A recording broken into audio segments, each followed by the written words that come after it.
आज के विज्ञान के हम वक्त में जानते हैं कि सेलुलर मेमोरी जैसी चीज़ होती है और हमारा पूरा जो शरीर है बेसिकली बड़े ही यूनिक वे में फंक्शन करता है।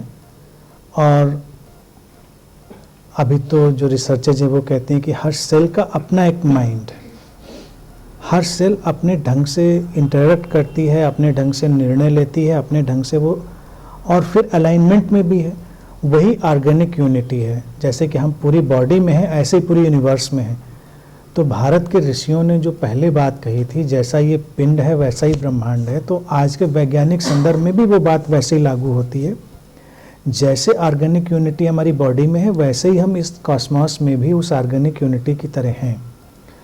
तो एक एक सेल का अपना एक मेमोरी पैटर्न और फंक्शन करने का ढंग है, तो वो रहता है। अब सवाल है कि हमको सब कुछ याद क्यों नहीं रहता और सब कुछ हमको भूल क्यों जाता है। ये हमारी फंक्शनिंग के लिए नेचर का ही डिज़ाइन है। नेचर का सारा जो उद्देश्य है, ये इस बॉडी माइंड के प्रैक्टिकल फंक्शन करने के ऊपर टिका हुआ है। तो हाइपोथेटिकली ये बात सुनने में अच्छी लगती है कि हमको सब कुछ याद क्यों नहीं रहता, लेकिन सब कुछ याद करके फंक्शन करने की ज़रूरत नहीं है। हमको उतना ही याद रहता है जितना हमारी फंक्शनिंग के लिए ज़रूरी होता है। अगर सब कुछ हमको याद हो जाए, आप सोचिए तो केओस हो जाएगा, हम एबनॉर्मल हो जाएंगे, हम कुछ कर ही नहीं पाएंगे ठीक से। यानी कि मेमोरी के प्लेन हैं बहुत, जो हम सुन रहे हैं वही मेमोरी नहीं है। यहाँ पर जो सेंसेशन है, जो स्मेल है, जो टच है, जो यानी 5 सेंसेस की सारी मेमोरी अपना अपना काम कर रही है। तो हम जब किसी भी नई इवेंट के सामने होते हैं तो एक्सपोजर उतना ही होता है जितना ज़रूरी होता है, हम फंक्शन कर पाते हैं। सारी की सारी सेंसेस और सारी की सारी सेलुलर मेमोरी अगर एक साथ एक्टिव हो जाए तो हम कुछ कह पाने या कुछ डिसीजन ले पाने में सक्षम नहीं रह जाएंगे और बहुत केओस और कन्फ्यूजन हो जाएगा।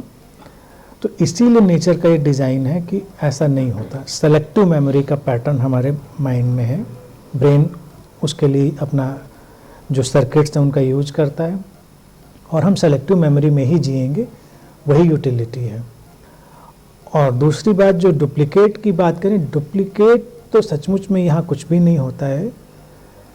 हाँ, लेकिन हर चीज़ जैसा रिकॉर्ड करने की बात कहते हैं, वो रिकॉर्ड तो किसी न किसी प्लेन पर हो रही होती है, लेकिन हर रिकॉर्डिंग की इनकोडिंग फ़र्क होती है और उसको फिर हम जब समझते हैं तो हमारे लिए उसका इंटरप्रिटेशन फ़र्क होता चला जाता है।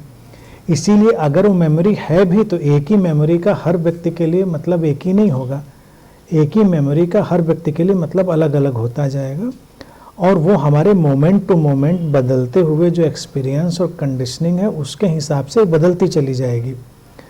तो कभी कभी हमको खुद हैरानी होगी कि एक मेमोरी हमारे पास है कोई, लेकिन उम्र के बदलते हुए ज्ञान, अनुभव, उसके साथ उस मेमोरी को समझने और देखने का हमारा ढंग बदलता चला जाता है।